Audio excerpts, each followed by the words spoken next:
Hey everyone, and welcome to another episode of the May Lee Show. I hope you're all doing well, and thanks for tuning in. So I'm recording this portion of the episode on Tuesday, October 27th, which means is only 1 week left until Election Day, which is unbelievable because I feel like we've been going through this forever, but there's only 1 week left. What's fascinating, though, is how many people have already voted. It's record breaking. So as of today, October 27th, 66 million early ballots have already been cast. 66 million. And that is putting the 2020 election on track for historic levels, record breaking levels. That's some 19 million more early votes that were cast in the 2016 election. So we far surpassed 2016. And then according to a University of Florida professor, he calculated that nationally, voters have cast more than 48% of the total votes counted in 2016 already.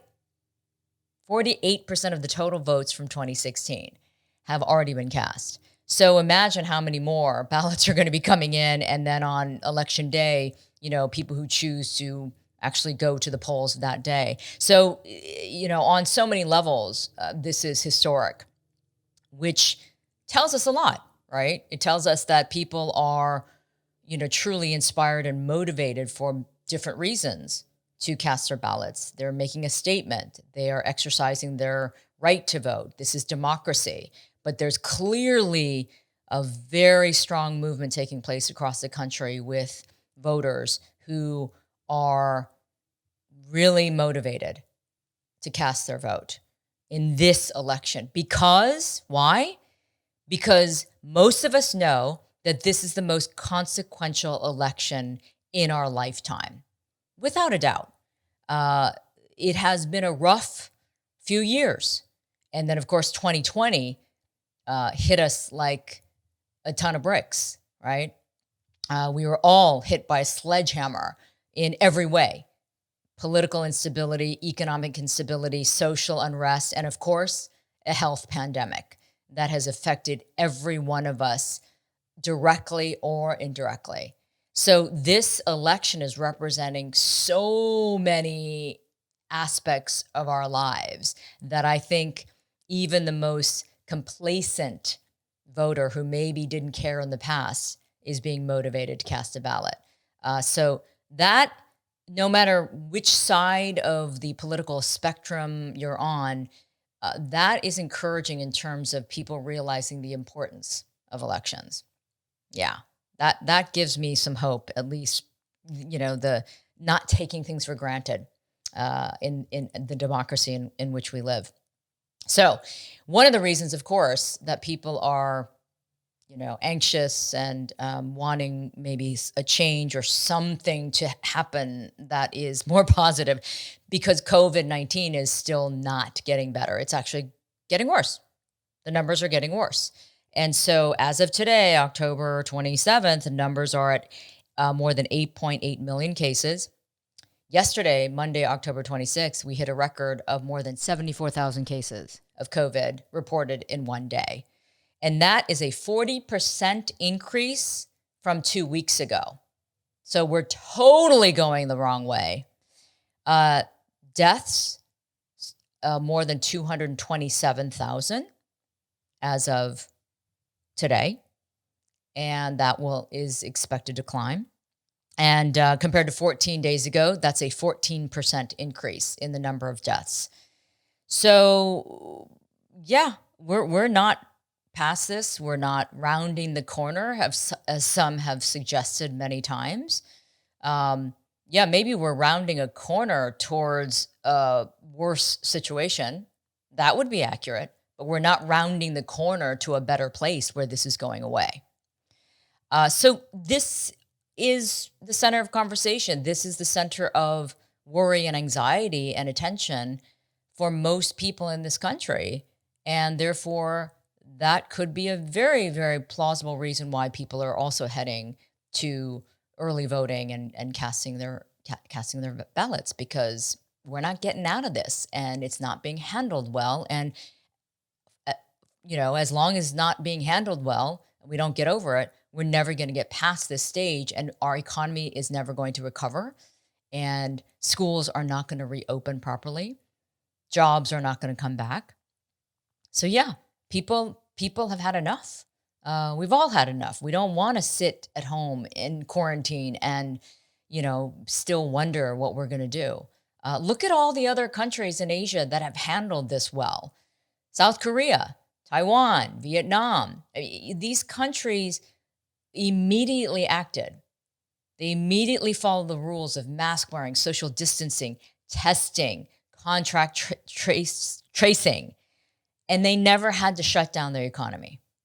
And here we are, supposedly the greatest economy, the most powerful country in the world, and we're just fumbling around in the dark. So this election, there's a lot on the line, clearly.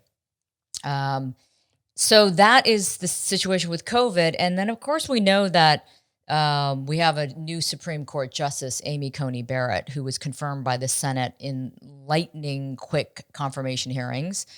Not a single Democrat voted to confirm her, while just one Republican, Senator Susan Collins of Maine, joined the Democrats in opposition. And so this makes it the most partisan Supreme Court confirmation since 1869. Since 1869. So look, with Amy Coney Barrett now on the Supreme Court, affordable care is on the line. Roe v. Wade is on the line. Gay marriage could possibly be on the line. Election results, if contested, could be decided by the Supreme Court. And now that it is conservative 6-3, that could make a decision that many of us won't be happy with. And this, I found this really interesting. They showed her level of experience, Amy Coney Barrett. She has 2 years in private practice. She's never tried a case. She's never argued an appeal. She's never argued before the Supreme Court. She's most private work involves civil cases, not criminal cases. 15 years of teaching experience. Never served as a judge until 2017. And now she is a Supreme Court justice for life. But there's nothing we can do about it now, is there? Because the Republicans rammed her nomination through, and she has been confirmed, and now she is a member of the Supreme Court. So we have to move forward, and we have to try to work things out one step at a time. And so this is our reality. And this is our future. And we need to really wake up and snap out of it and realize that everyone's futures, livelihoods, and the civility of this country is at stake. So yeah. So let's hold on tight. Hold on tight, because I think the next week and following weeks, it could be pretty rough. It could be pretty rough. But I'll be right there covering it and seeing what happens and making my comments and sharing information with you as much as I can. Speaking of information, this episode, I focus on a fascinating survey that was done by AAPI Data. And this is an organization, nonprofit organization, that really digs into Asian American Pacific Islander issues and topics, and takes the pulse of the AAPI community and does extensive research and puts out incredible data that's so enlightening, that's so informative about our community. And so they did their 2020 voter survey, which is fascinating. The results are incredible and somewhat surprising. And so I decided to get AAPI on, Karthik Ramakrishnan, who is the director and founder of AAPI Data, to talk about the results and how this is so significant, not just to the AAPI community, but for the general public to understand much better what the AAPI community represents, how we're the same, how we're different, and how this data can really help governments, organizations, corporations better understand where we're coming from, what our stances are, and what we're made of in a very cultural, social, political, in all different areas. So it's fascinating. So I spoke to Karthik about these findings and the significance of these findings. And so here is that interview. Karthik, welcome to the show. I'm glad you can make some time for me. Thank you for having me, Maylee. Yeah. Okay. So let's get right into it. First of all, let me just say that I love the work that AAPI Data does, because you guys do such thorough, insightful data collection on the AAPI community. So thanks so much for the work that you guys do over there. Thank you. It's we put a lot of time and effort into it. I think we're getting more efficient at it over time, but it's we started in 2013, and we started really because we wanted to make sure that that our community could benefit from the visibility. Yeah. A lot of times people say without data, you're really invisible, and that was true in the Asian Absolutely. American and Pacific Islander community. People had vague ideas about who we were, what we stood for, what the challenges are in the community. And while narrative is important, I think it's important to hear stories. You also need data. You need both of them, and so that's why we got started about 7 years ago. And it's been incredible to see how our community has literally grown, right, Yeah. in terms of numbers, but also just grown in terms of our ability to tell our own stories, but in a way that carries authority. And I think that's some of the biggest contributions of the work of API Data and even others who do this kind of work. Yeah. So we have a framework that we developed actually here in Riverside. So in addition to API Data, we started a center about 2.5 years ago called Center for Social Innovation. And we came up with this framework that made a lot of sense for our nonprofits here in our region. Okay. And now it just makes more sense generally, not only for the API community, but in all of the work that I think many of us do. And we call it DNA. And that's not just data, that's the D, but narrative and action. And we say that you need to have all three if you want to have impact. Yes. Um, Yes. So you need, Sorry to interrupt, because yeah, I completely agree with that, because as you said, data gives any kind of narrative more authority, because you're having statistical information. Like right now with COVID, people are saying you got to believe and trust the science because it's data based, right? So with the absolutely. work that you guys do at AAPI Data, without the data, people aren't going to follow any kind of narrative, right? And believe what is Absolutely. being even Yeah, suggested about our community. absolutely. I mean, so what happens when you have narrative without data? People will say, wow, that's a really amazing story, Right. but how do I know that this is true more generally? Maybe it's Exactly. just an exception, right? Right. Right. Or they'll dismiss it as an anecdote. They'll be like, oh, that's great. That's a great anecdote, but Yeah. maybe that was just exceptional. So you need that data to say, no, it's not exceptional, or maybe it is, Yeah. right? I mean, sometimes people fixate on something that is very unusual in the Asian American community.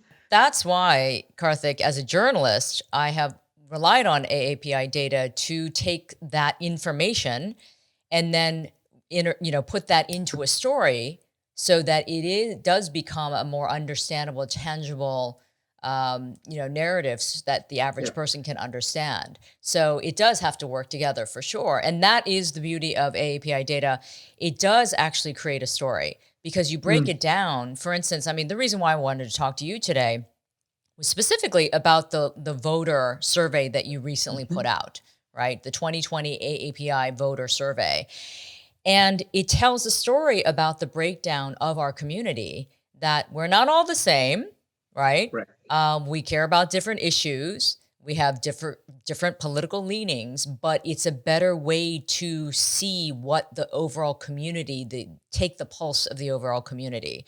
So when Absolutely. you do a survey like this, which is so crucial right now, because we all know we are facing probably the most important election in our Yeah. lifetime, right? Yeah, I don't Uh, even think it's probably. I think we can say I definitively. think definitively, yes. Thank you for correcting me because I don't want to overstate it, but I don't think I'm overstating it by saying Yeah, that. I don't think you were. So, was this survey even more important to do this time around? Not suggesting that every survey isn't important, but did this hold more weight and did it put more pressure on you guys to really get this survey out there and really figure out what's going on?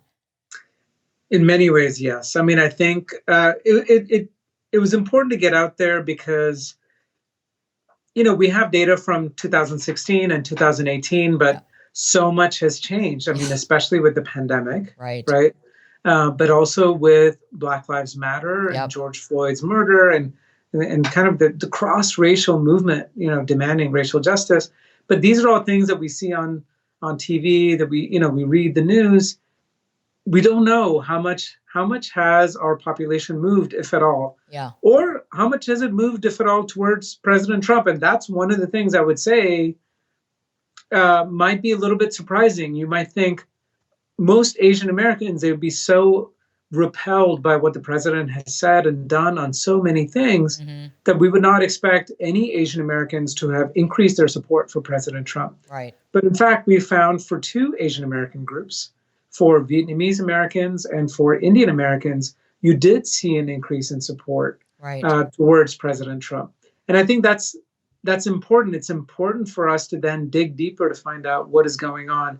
I was really heartened to see stories that are being done on Vietnamese Americans and Indian Americans from our survey, then starting to go to rallies where they find these folks, right, and Right. significant Trump supporters. What was also interesting with the Chinese American population, we had seen this phenomenon of Chinese Americans for Trump in 2016. They were Yep. they were all over WeChat, really dominant in terms of capturing attention. And so a lot of people thought, wow, maybe even though many of those activists were not U.S. citizens or voters, they thought maybe it's a sign of a trend that you're going to see greater support for the Republican Party and for President Trump among Chinese Americans. Of course, then you had all of the anti-China rhetoric, and then all of the coronavirus rhetoric that was, Right. on the spectrum of either being racially charged or just outright racist, Right. that Right. the president and many surrogates said.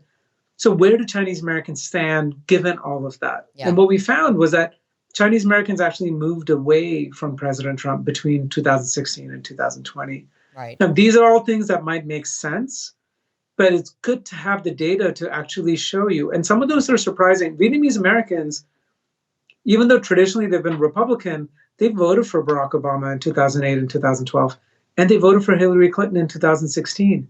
But Kurt, Now, more of wasn't that the overall trend before, where Obama certainly seemed to unify the AAPI community more so than other candidates, right? And so yeah, back then, it seemed like there was a more uniform sort of movement towards Barack Obama and the Democratic Party, but things started shifting in 2016. 2018 was unusual because it was the blue wave. And then yeah, 2020 now, it yeah, seems like it's a little bit of a mixed bag. However, the survey did find that most Asians that you surveyed are still leaning towards the yes. Democrats and Joe Biden. Dem- exactly. There was also some question about Filipino Americans in the Yeah, past. Their support for Democrats has been a little bit soft. right. And we can talk about some of the differences within each of these communities. The thing I'll say about President Obama, and that's actually important for the history of how I've been doing survey research. Yeah, I remember in 2008, so when you don't have it's not just collecting the data,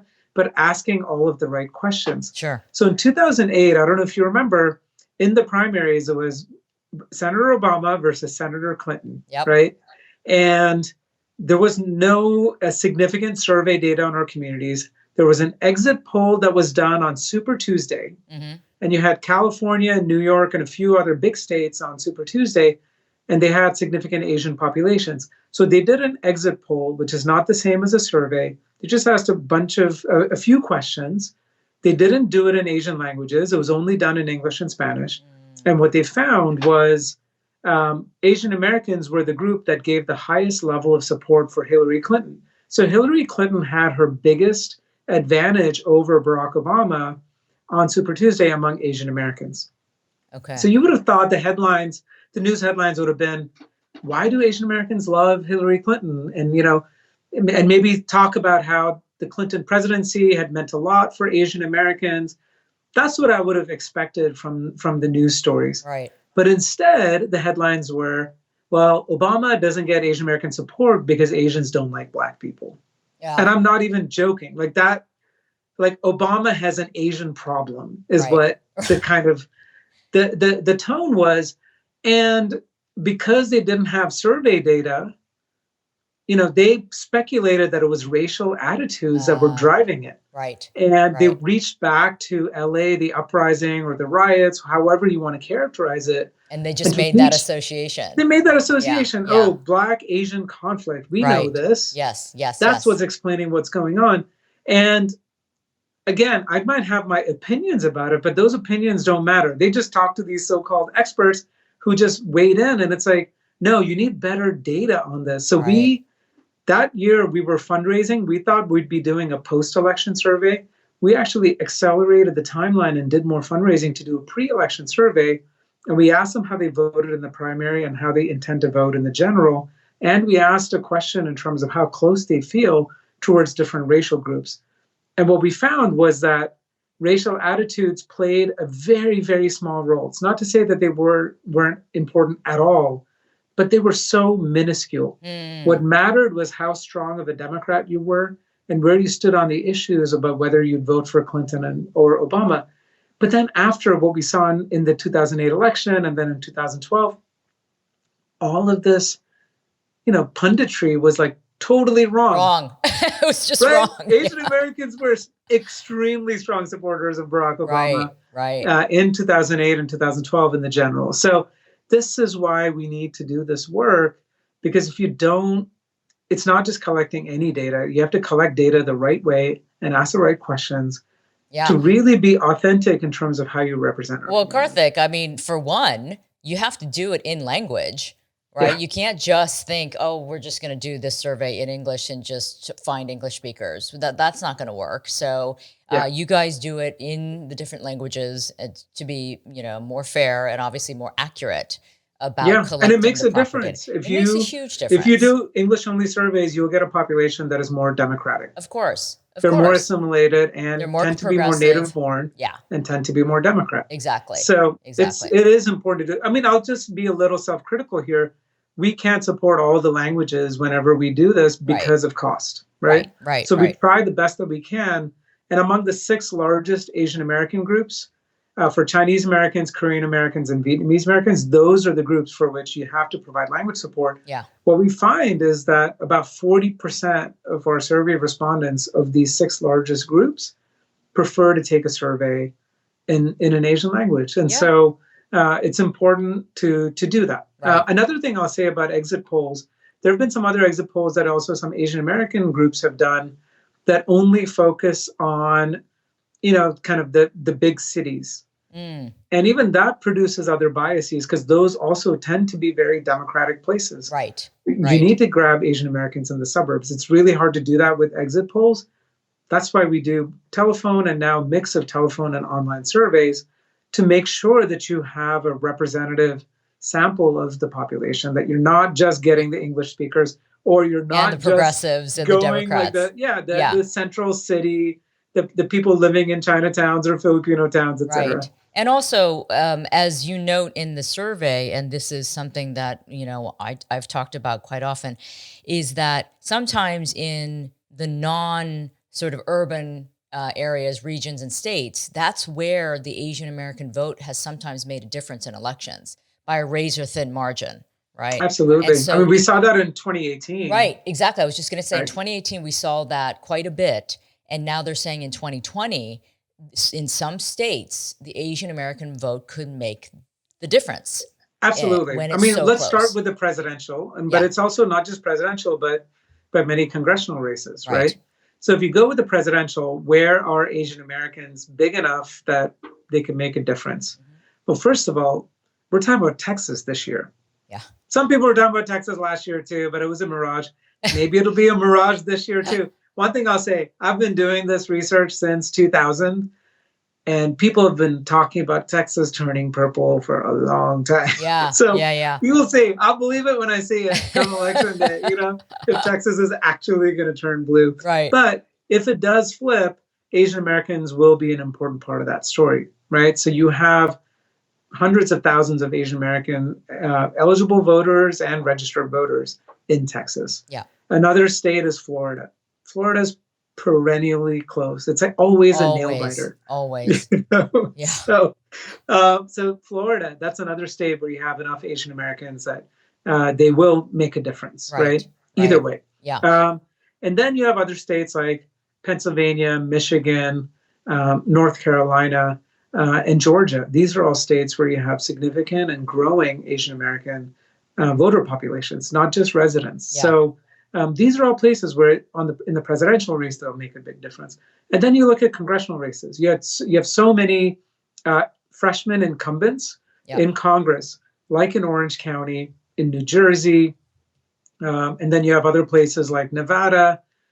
In Texas, you have Sri Kulkarni, who's running in the Houston metropolitan area, suburban parts of Houston, trying to cobble together a coalition of Asian Americans and others to try to win office. So there are many congressional races, yeah. but that are holdovers from 2018, either where challengers narrowly lost or where people won on the basis of the Asian American vote, and they're trying to defend that turf. So are you finding that this time around when you did this 2020 survey that there is, I mean, you even surveyed this, the level of enthusiasm continues to grow, voter enthusiasm Absolutely. overall, Yeah, right? we find that voter enthusiasm. You have a majority of Asian American voters that are more enthusiastic Yeah. compared to those that are less enthusiastic. Hmm. So you're seeing a high level of enthusiasm. And remember, 2018 broke records in Yeah. terms of voter turnout among Right. Asian Americans. Yes. Midterm elections are usually very challenging to get Asian American turnout, and especially turnout among young people, Hmm. and some of the Asian American groups that tend to participate less. So it's usually very challenging. You saw a big increase. Now we're still below participation compared to Black voters and white voters in this Yeah. country. Right. We're about par with Latino voters. So there's still room for improvement, but you saw a big jump between 2014 and 2018. Right. Right. I fully expect that 2020 will mean record turnout for Asian Americans for a presidential election. You're already seeing that, right? You've had millions of people who've already voted, I mean, especially with the as of pandemic and all this today, yeah, anxiety. no, as of today, it's over 40 million ballots cast already in early voting. That's already a record-breaking number. So, and we're still, we still have 2 weeks left, well, less than 2 weeks now, Yeah, left I'm until. embarrassed to say that I have not yet voted, but Oh, I, Karthik, what? but I will. But I will.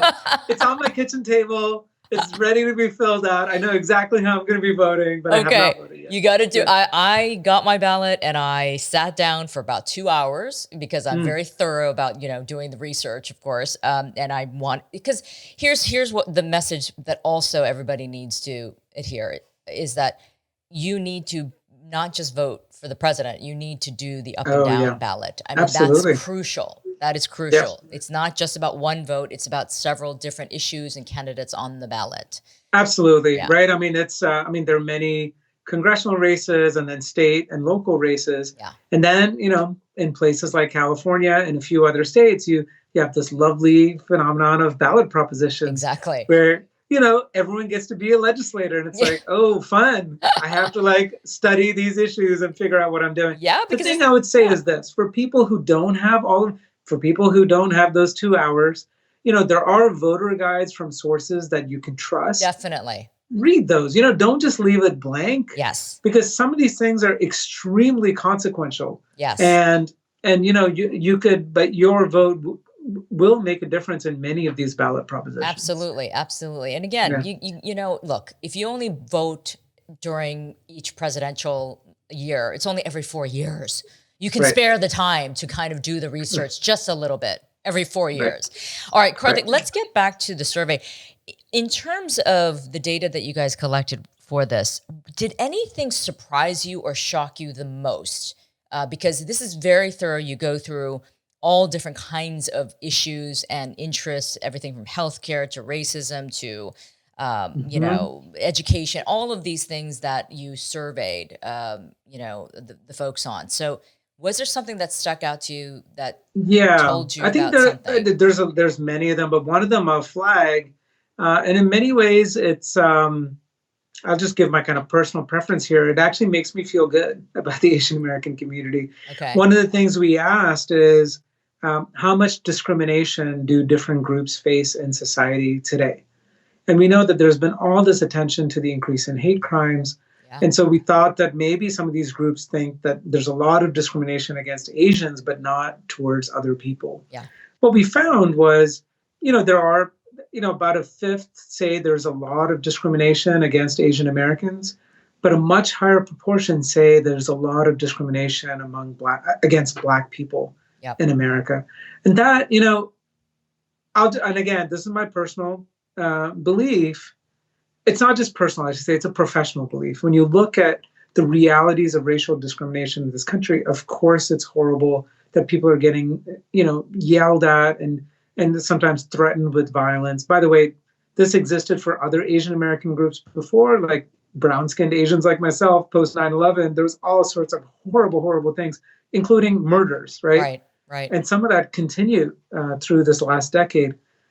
But when you look at the kinds of really, really horrendous life and death implications of racism against Black people in this country, I'm heartened to see that Asian Americans see that and they see that it's a problem. Right. So Yeah. it's not just about defending this very narrow sense of an Asian interest or a Chinese Right. or an Indian or a Korean interest, but really caring about America and the plight of Black people in America. That gave me hope. You know what, Karthik? It's funny that you should mention that particular category because that struck me too when I looked through the Mm. survey.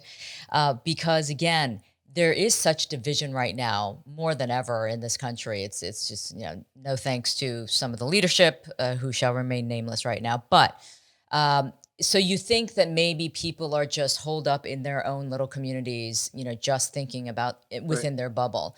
When I saw the breakdown, and this is the chart that I'm looking at, discrimination, Black people, please tell us how much discrimination there is against Black people in our society today.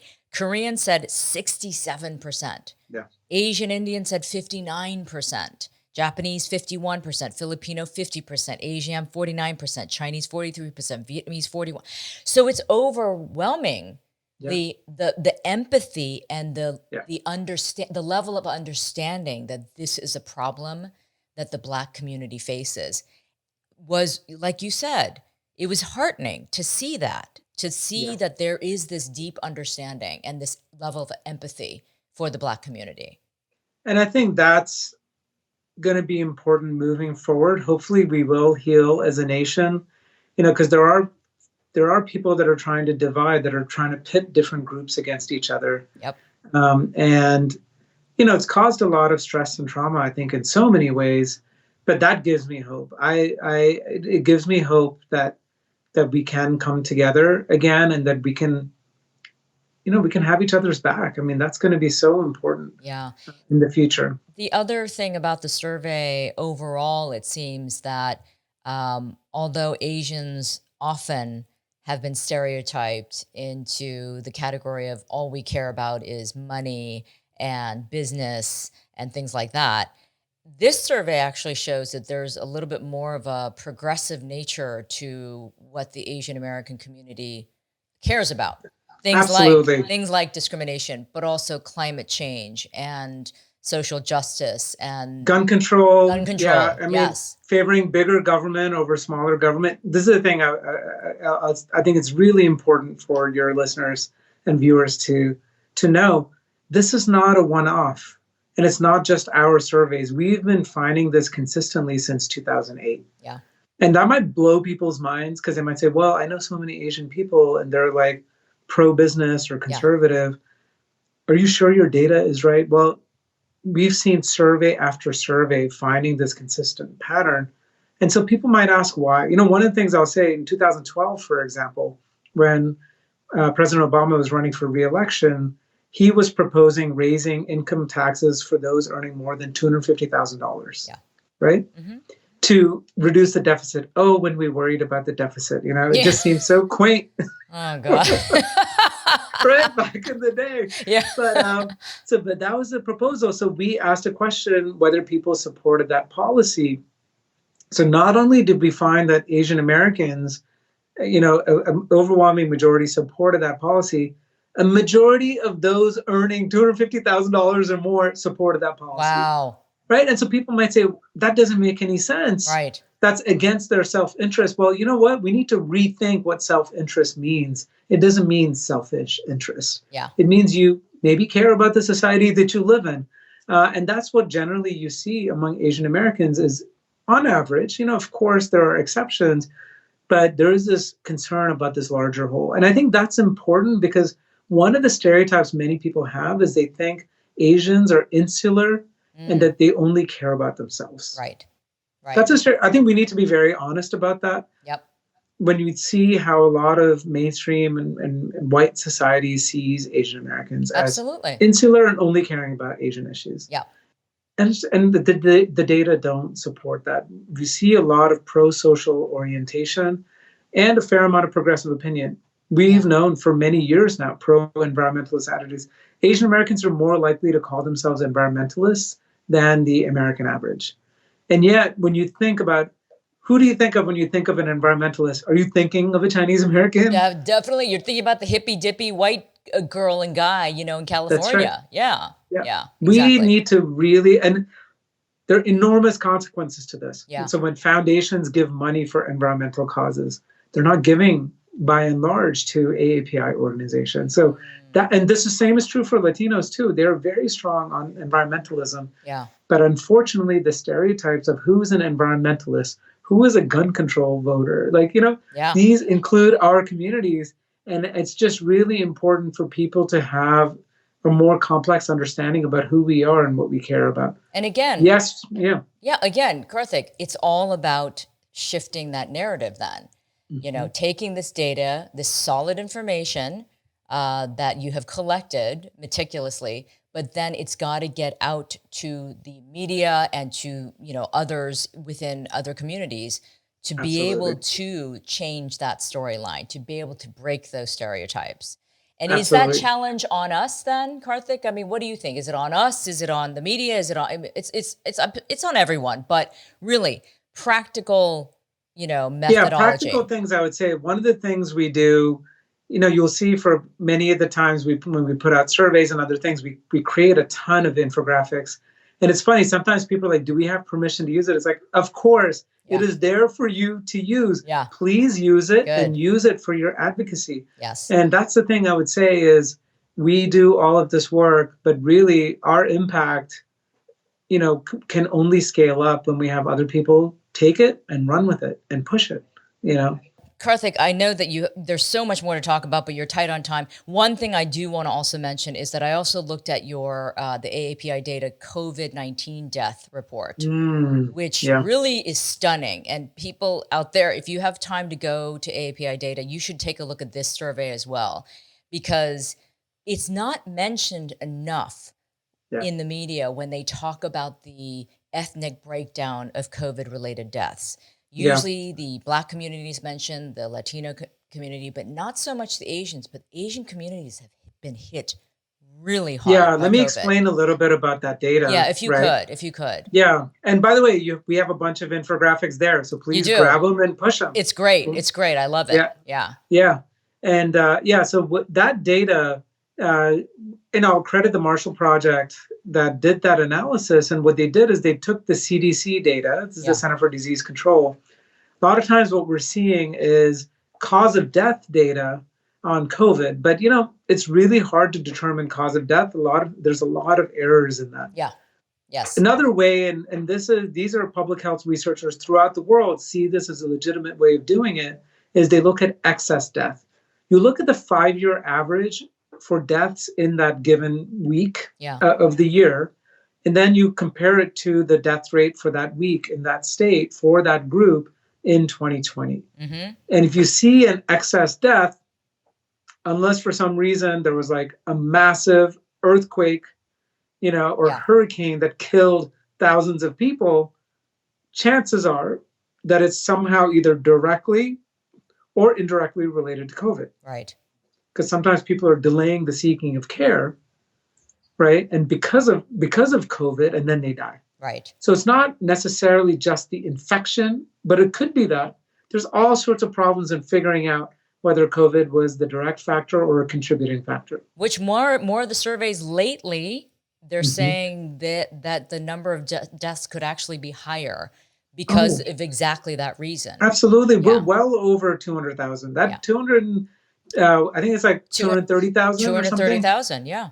Yeah, Yep. that's a low estimate. Mm-hmm. The real toll of it is significantly higher Right. because of all the problems that attributing it to Right. COVID alone. Exactly. And so what we find is that when you use that data, the disproportionate increase in Asian deaths is so much higher than we've seen before, and much Yeah. higher than it is for non-Hispanic whites. Right.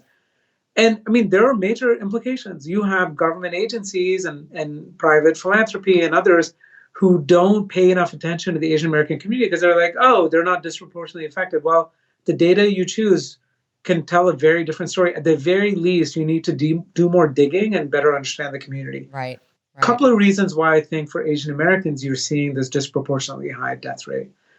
One of them is stigma. So all of this just really awful rhetoric and hate speech and sometimes hate actions against Asian Americans means that Asian Americans are much less likely to go and seek care. It's a stigma, Oh right? They don't God. want to be blamed for spreading the coronavirus, and they Right. think that they're in an environment that is hostile. This is what was true with the gay community in the early days of With AIDS. AIDS. Yeah. It was Oh a my gosh. stigmatized community, so they did not seek care, and it was too late. When they did seek care, they disproportionately died. God, And Karthik, so, I didn't even yeah, think of it that way. That it's because absolutely. of the stigma and the xenophobia that they would not go and seek care, even if they thought maybe they had COVID. That's incredible. Oh, wow. Yeah. And there's that. And then there's also a lot of immigrants because of this public charge rule that the Trump administration instituted a year ago. Yeah. Now they passed, they said they relaxed the rule saying, okay, for COVID, we're going to relax those things. But basically, if you are relying on any kind of government assistance, not just federal government assistance, but even state or local government assistance on healthcare, that could hurt your citizenship application. Mm, Right. So yeah. many of these immigrants just clammed up and they're like, nope, I'm not going to do Boy. that. Yeah. Well, that increases the chances that you will die. So I think that's important because some of the commentary I've heard people say, oh, it's a model minority myth. It's like, nah, Mm, maybe. We need to expand our notion of how systemic racism works, yeah. against Asian Americans, Right. and just more generally in our society. Yeah. Yes, we can talk about the model minority myth, but here, this is stigmatization. Yeah. That is what's happening, Wow. right? That And is, I think we need to dig deeper into yeah. that. That is fascinating. That seriously, that I didn't even look at the survey in that manner because it just gives you some stark numbers, That's right. state by state. But wow, that is something to really look at and take seriously and pay attention to. So thank you so much for bringing that up. Of course. Karthik, I know you're a busy man, so it was hard to track you down for this, but I'm glad we had the time to talk to you about these very important surveys and the data that is so crucial to what's going on now, but also, as you mentioned, that affect us for years to come. This is Absolutely. information Yeah. that can really be Well, used for happy to years to be come. here. Yeah. And, in the future, I'm hoping things will ease up a little bit. Yeah. We'll see. One of the things I'll say is that, there are a lot of people who are anxious not only about the election, Yeah. but between November and January. Just in general, there's a lot of rule and norm violation going on. And even saying whether we're going to have a peaceful transfer of power, Right. having a sitting president saying that they're not sure about that. Yep. It's, many of us from other Asian countries have seen how this goes. How it can And go I'm down. really, Yeah. really hoping that all will turn out for the best. And again, I'm not saying this either from a Democratic or a Republican perspective. Yeah. We need to preserve some of the fundamental institutions of our democracy. And here's hoping. But yeah, happy to be on and, after the election, maybe in early 2021. And hopefully our country on many ways, on the pandemic, on the economy, but also, in terms of just the fundamental way that we treat each other and the Yes. strength of our democratic institutions, I'm hoping that there's no way but up, from where we are right now. Karthik, we're all, our parents or whichever generation came to America, they came for a reason because America is a great and open democracy that allows for opportunity and success and freedom. And we want that. We want to Yeah. preserve that here. And I Yeah. think all of us are hoping that we're going to get back to that level of decency and civility again, hopefully soon. So, Sure. well, Karthik, thank you so much. It was a pleasure talking to you about this important information. Please take care and let's talk again soon. All right. Yeah. Until next time. Thank Yes. you. Until next time. So listen, if you want to really dig into the data that was found by AAPI Data and look at the survey, it's completely available online. Just go to aapidata.com and look for the 2020 voter survey, as well as the COVID-19 survey that they did, which is just so fascinating. Again, that really blew my mind in terms of the effect that COVID-19 has had on the Asian American community and how that's not really talked about in mainstream media and in the public when it comes to the ethnic differences and how COVID has affected different ethnic groups. So again, like Karthik and I were saying, it's about taking information and then creating that narrative and correcting the narrative so that the public has a much better, much more informed concept of what's going on with the AAPI community. So check it out, aapidata.com. It's all available. Really, it's fascinating stuff. And it's all in infographic form. So it's really pretty and very understandable. Okay. And on a lighter note, or actually a more celebratory note, I do want to thank two Patreon patrons who joined really, really fast once we started this campaign. And I just want to give them a shout out. Lionel Yu, he signed up as a badass warrior within the first hour when we announced this campaign. And I was so touched by this. And so thank you, Lionel. Thank you for the support. I really, really appreciate it. And then Chung Yao Kang, he signed up as a warrior. And I was, again, so touched by the fact that this patron just joined so quickly. So needless to say, I am asking once again, if you would like to support the show and you're interested in becoming a patron on a warrior, a dedicated warrior, or a badass warrior level, just go to patreon.com and look for the Mei Lee Show. Would really appreciate the support because we want to keep this going. We want to be the voice and provide a platform for our community to talk about the issues that we care about, to talk to interesting people, highlight, successes, worries, concerns, all of the above. So patreon.com would appreciate it. But if you can't, no worries. I had a student actually from the UK who is one of my biggest fans. And she said that she wanted to contribute and she wanted to become a patron, but she was a broke student. So I told her, listen, don't worry about it. It's the thought that counts from someone like you. Keep just, spreading the word about the show. But, I just appreciated the fact that she wanted to help. And so I know there are a lot of you out there who appreciate the show and appreciate what we do. So thank you. At the very least, if you haven't subscribed to our YouTube channel, please do at the Mei Lee Show. Follow us on Instagram and Twitter and Facebook. And listen, again, I always say this. I want to hear from you. Talk to me, give me a message, shoot me a message and let me know how we're doing and what you care about and what your concerns are. All right. So that is our show for today. It is coming down to the wire, people, with this election. And it is going to change all of our lives one way or another. So if you haven't voted yet, go out and vote. If you have, thank you. You've done a great service to this country. So let's see what happens, but I'll keep you I'll always keep you guys posted on Instagram and other means. But until next time, take care.